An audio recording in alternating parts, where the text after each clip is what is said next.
There we go. Hi, my name's Warmaster 101. I'm Zero. And today we're playing Wunderdoktor. We're also currently experiencing an apocalypse. Technically, like 3 apocalypses. Because, global warming's still a thing going on. Mm-hmm. And why am I getting ads for, the exact date when the American race war will begin?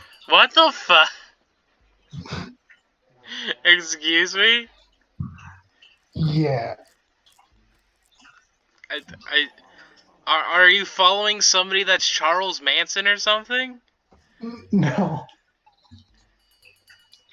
I know that Alex Jones recently got sued over selling his own homemade prepping supplies that weren't actually prepping supplies. Wait, didn't he also get arrested for DUI? That was earlier this year. Aw. I know Caitlin Bennett got toilet paper rolls thrown at her at a campus Oh my god. when she tried to start hate speech. Isn't she the girl that shit herself? Yeah. Oh my god. How can you try and do anything when you're known as the girl that shit herself on campus? She's a right wing pundit that works for the Alex Jones InfoWars because Alex Jones is not allowed to interview people anymore. Where she goes around and then does the classic. She tries to bait people into making crazy liberal arguments so they can be like, see, this is all the liberal media apocalypse and everything going on. Like she went to Pride and tried to say why isn't there straight Pride and a drag queen was like, "Girl, you shit yourself at a party. Shut up."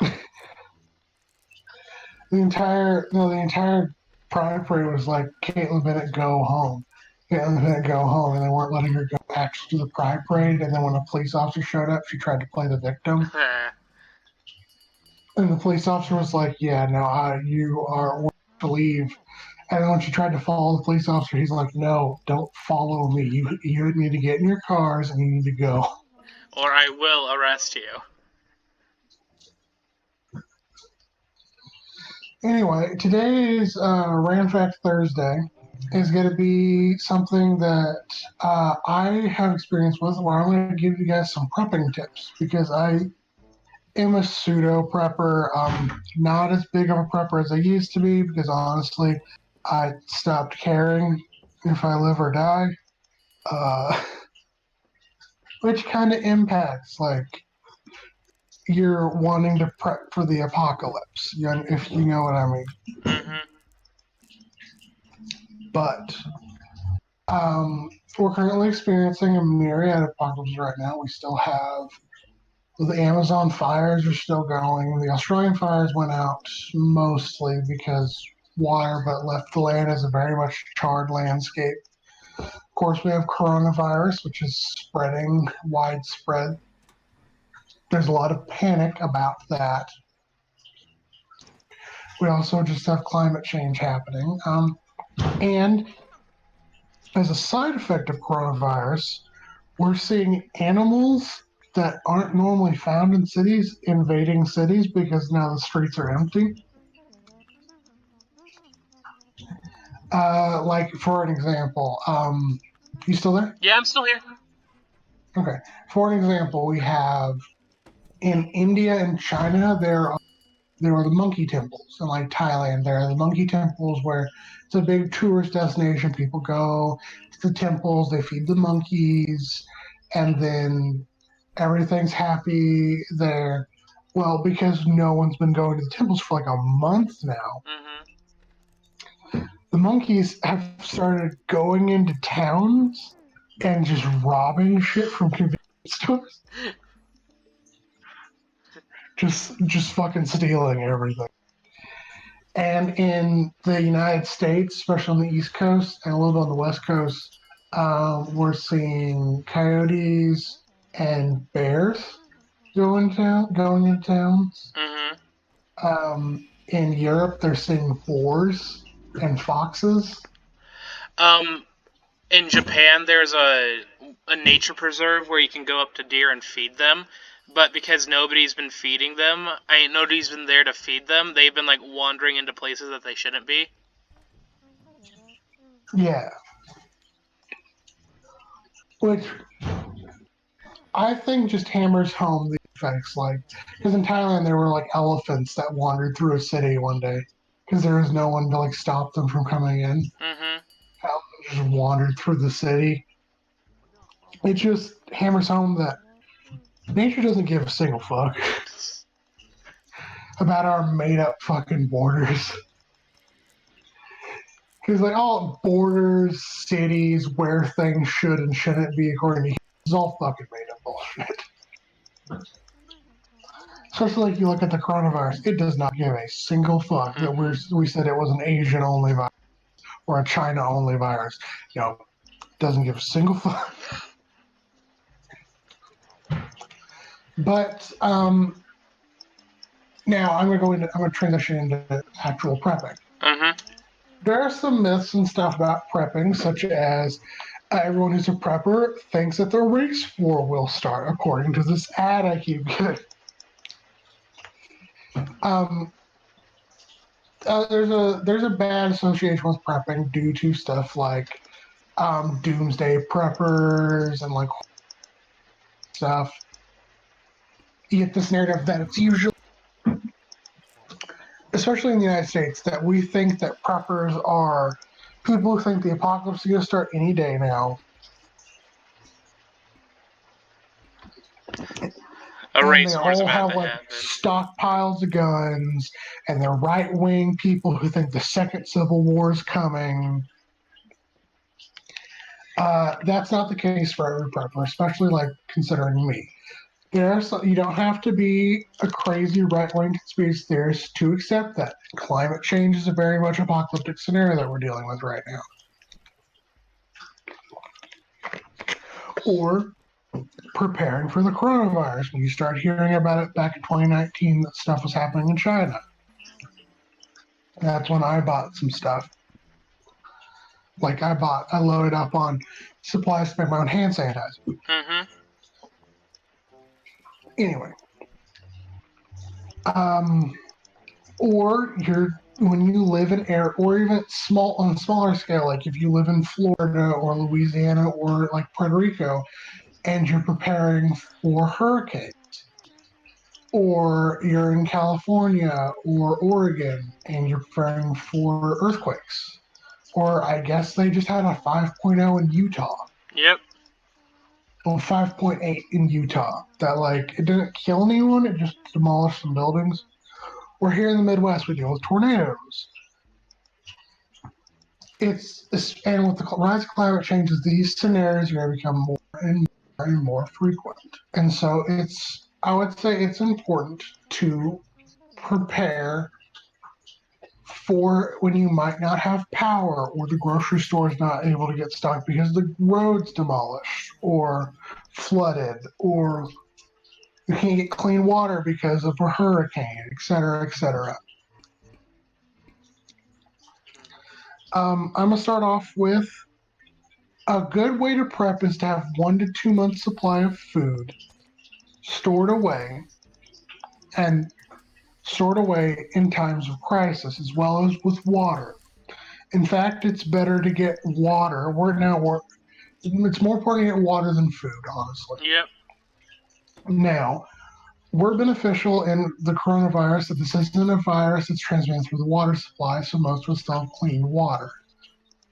Um, I'm not saying rush out and get any of the supplies. I say right now because the stores have already been swamped. But I'll give you some like advice for like food and stuff that you can get right now that probably are still available.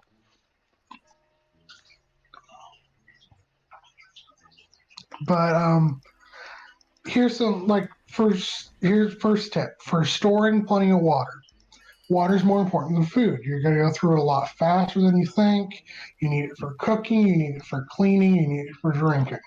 Mm-hmm. Don't just buy bottled water. You'll blow through your entire budget if you buy just bottled water. You can collect your own water and store it in collapsible containers, water barrels.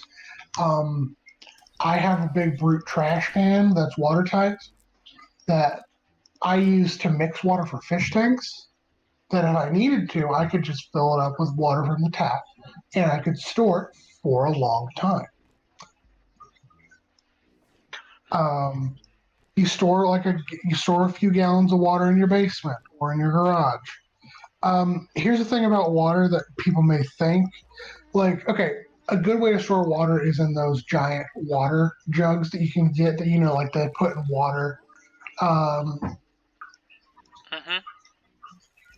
what do you call it? Where it's like in an office or like a workspace, and they have the jug of water that you put on the thing, and then you can get Oh, those gallon water jug, from the. the Yeah, water tanks. I don't know. yeah, like you know what I'm talking. Yeah. Here's a tip. Although it may seem like an obvious thing to do, don't store water in milk jugs and like old milk jugs. It's because it's really hard to wash that milk residue out, Mm-hmm. and that can lead up to harmful bacteria in the water. Also, the plastic for milk jugs is not made to store things long term. Oh yeah, It eventually breaks down really fast. my dad uses milk jug. So my family has two rain barrels, and Hmm. my dad uses leftover milk jugs to fill to empty the rain barrels into to like use as like what's it called, like to water the plants around our house.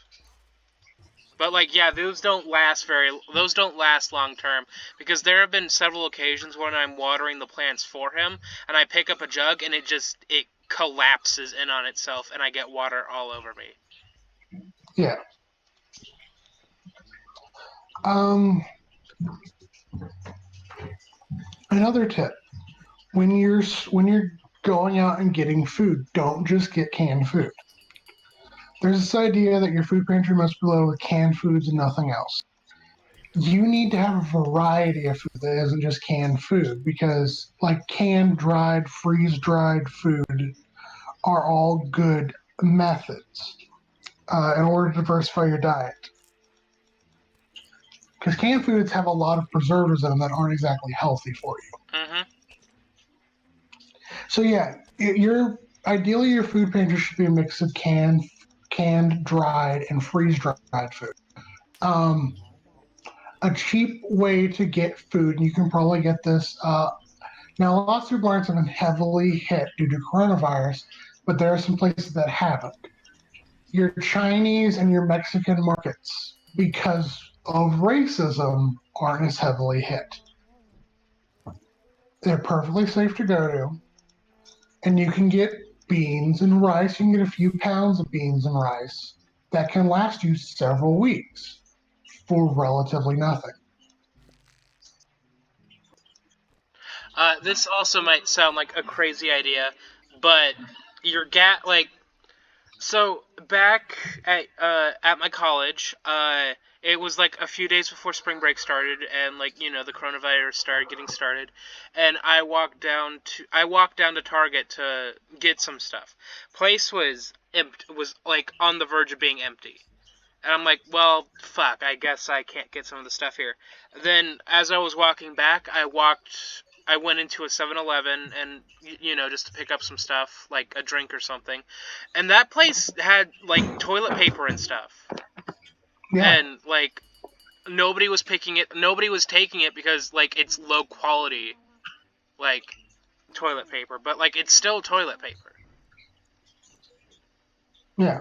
So while your Costco are going to have stuff like 7-Eleven, stuff like Casey's, stuff like your local Chinese market Mm-hmm. will still have supplies. Um, Another big thing that I keep telling people is store food that your family and you like. Canned spinach may be a great way to fill up your shelf space, but like if no one's gonna eat it, you've wasted time, money, and space Mm-hmm. on canned spinach. It's important just not to focus just on beans. Dried fruit is a good way to get some calories. Jerky is a good way to get some calories. Don't Another thing I would suggest to avoid: do not buy prepping kits, especially not right now, because the ass for them. Yep. Instead, look what the prepping kits have and then buy the individual parts. Like, you can get an aluminum blanket for like 50 cents, but if they want five, they'll charge for packs of five and a survival kit like $15 for Mhm.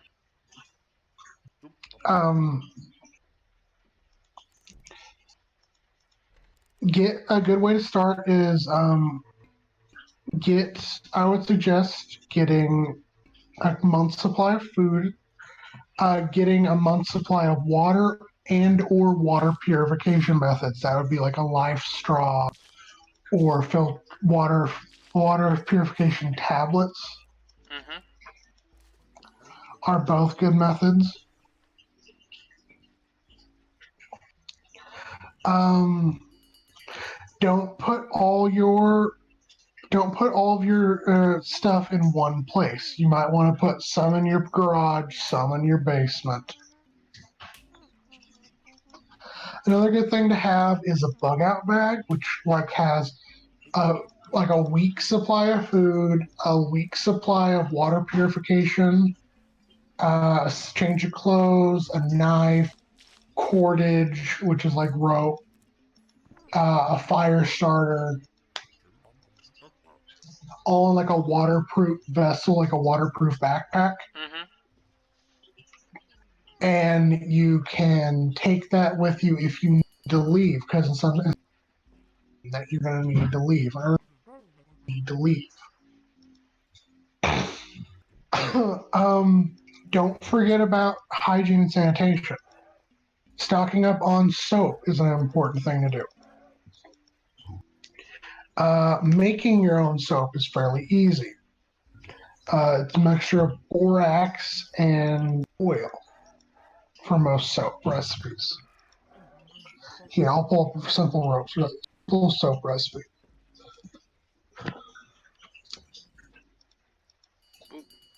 One thing you might be noticing right now is all the hand sanitizer's gone. Yep. Well, I make my own hand sanitizer recipe of you take 2 cups isopropyl to 1 cup aloe vera gel, and then you add some scents. Like I use lavender, you could use grapefruit or orange or whatever, and you just mix it together really well, and then you're good to go. Yeah.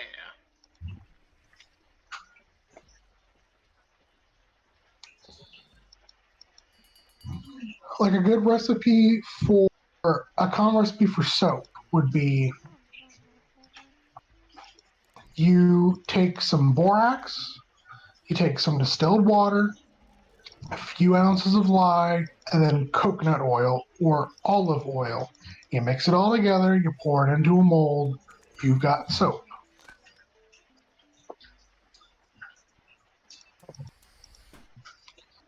Another important thing to think about when you're prepping is don't forget about special needs. Like if you need insulin or you need glasses, get a little supply of insulin. Now get like a second pair of glasses, third pair of glasses. Sorry. Don't forget about your pets, especially if you're going to be a stay-at-home prepper. Uh, don't forget to stock up on pet food Mhm. and like some simple pet medicines. Uh, I know insulin's really expensive, but pet insulin isn't. And pet insulin can be used for people in necessary emergencies. Another thing to keep in Disclaimer: contact don't with when you do not in this situation. Do not shoot up with your pet's insulin right now. Like this is for like like I don't know. Just don't Yes, you could do it. You should wait until you absolutely have to do it. Does that make sense? yes. Um, Other things to keep in mind when prepping is to kind of get a community going. Uh, like meet with your neighbors, meet with your friends, meet with some family members that live close to you, and keep in contact, especially during times of emergency. Keep open a way of communication, and don't be afraid to share supplies if people need it. Now, not to the point where it's a detriment to yourself, but like I stocked up on several months' supply of stuff, and I've already given out a considerable amount of my supply to people who didn't who didn't stock up on hand sanitizer, who didn't stock up on stuff. And a big thing to do is you're going to be expecting rights. You're going to be expecting every man for themselves scenario. That's not what happens in most emergencies right away. Community, if you build up a community like that that's willing to help each other during those violence crises, you can stop riots and panic and stuff from setting in your little community areas. You understand what I'm saying? Yeah, just number one thing to do in times of crisis, just be kind. Don't be that person that runs off to like Costco and buys up all of like the toilet paper and then you try to sell it back and price gouge people because you're a dick. Yeah. Um, Another thing, and this is especially for people who think that guns are the way to go. Don't assume your stockpile of guns and ammo will save you. I'm not saying that you shouldn't have guns for self defense, but you want to do your best to avoid confrontation. Don't be the guys who go out and rob things. Don't be the guys who hold a gun in a Walmart demanding toilet paper. That's happened. That's upsetting.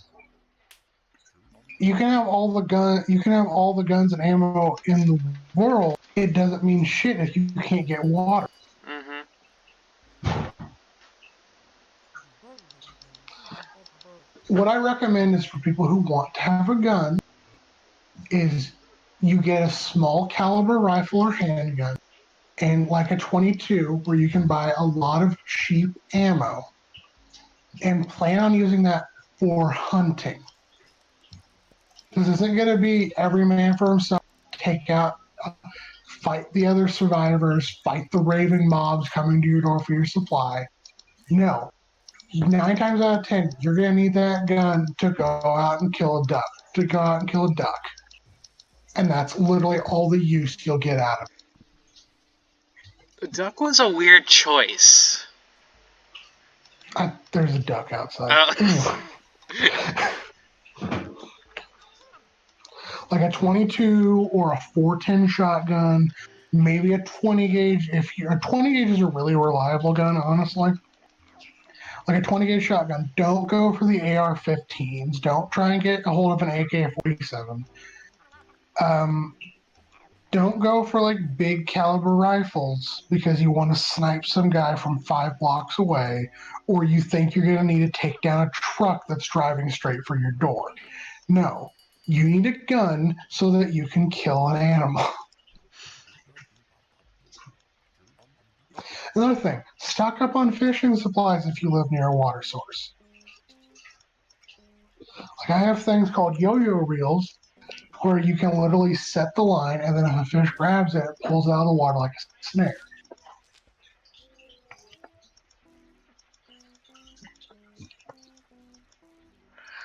Another thing, stock up on medical supplies, get yourself a decent first aid kit, get yourself some rubbing alcohol, like I said, some bandages, some wraps, stuff that you can treat wounds, minor wounds, enough that you don't have to go to the hospital immediately.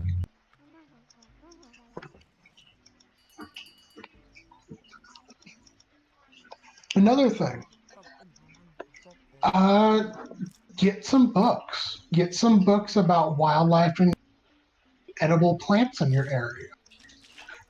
There's apps that you can find. Like there's a few apps There's one called Ripe Near Me, which lets you know where fruiting trees in your area, or like berry bushes in your area. Don't be afraid to urban forage. Like if you know there's a pear tree in your area, don't be afraid to go get pears. You understand what I'm Yeah. saying? If you know there's a lemon tree in your area, be a lemon stealing whore and go steal some lemons. Exactly. No, I'm not saying break and enter, but I'm saying like if you can get to it pretty easily, Oh my god. know some different types of mushrooms. Know that like you can make tea with pine needles, stuff like that. You can also make tea with dandelions. Yeah, Oh, and you use can also make dandelions. salads out of dandelions.